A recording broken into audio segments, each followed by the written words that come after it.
comes first.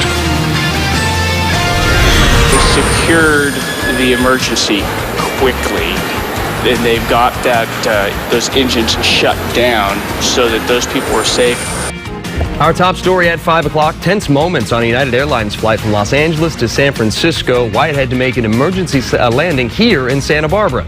Hi, thanks for joining us on News Channel 3 at 5 o'clock. I'm Joe Butita. CJ and Beth have the night off. That jetliner made an emergency landing at Santa Barbara's airport last night, and it is still grounded as of this afternoon. News Channel 3 senior reporter John Palminteri is live at the airport. And John, the problem was first smoke in the cockpit, and now might be much more. You know, whatever it was that happened last night, the pilot wasted no time in bringing that plane out of the sky down here to the Santa Barbara airport. And once they got to the runway, it was cleared out. This all happened about 7 o'clock last night, and emergency crews were already waiting. They secured the emergency quickly, and they've got those engines shut down so that those people were safe. Tense moments, but a safe outcome when a United Airlines Airbus 320 had an emergency shortly after taking off from Los Angeles Monday evening. Smoke was detected in the cockpit, and the Santa Barbara airport was the closest place to come down. About 140 people were on board.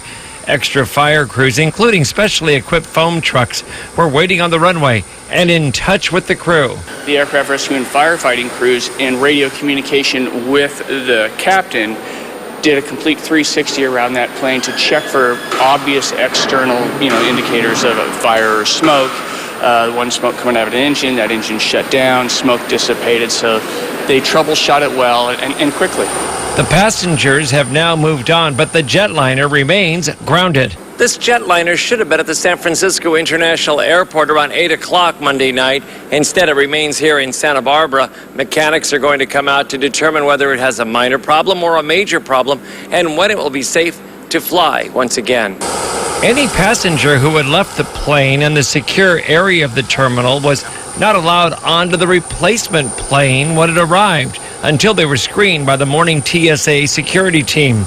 We spoke with one passenger who was stuck and stayed the night. Yeah, we probably should have stayed in the area and not have left. I mean, we probably should have just done what everyone else was. Typically, those people are warned beforehand because TSA has already gone home from the day, and obviously they cannot get back on an airplane if they have departed the sterile area.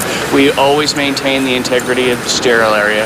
This plane does not fly into Santa Barbara, but is similar to others that do, and rescue crews know the protocol to handle aircraft emergencies of this size with a large passenger count.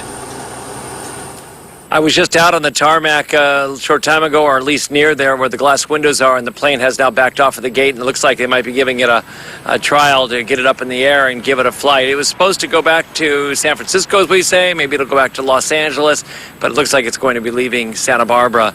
And one more thing, even though they don't have planes of this size here regularly, they do train on big airline disasters every 3 years, and the next test is next month. Reporting live at the Santa Barbara Airport this evening, I'm John Palminteri, News Channel 3.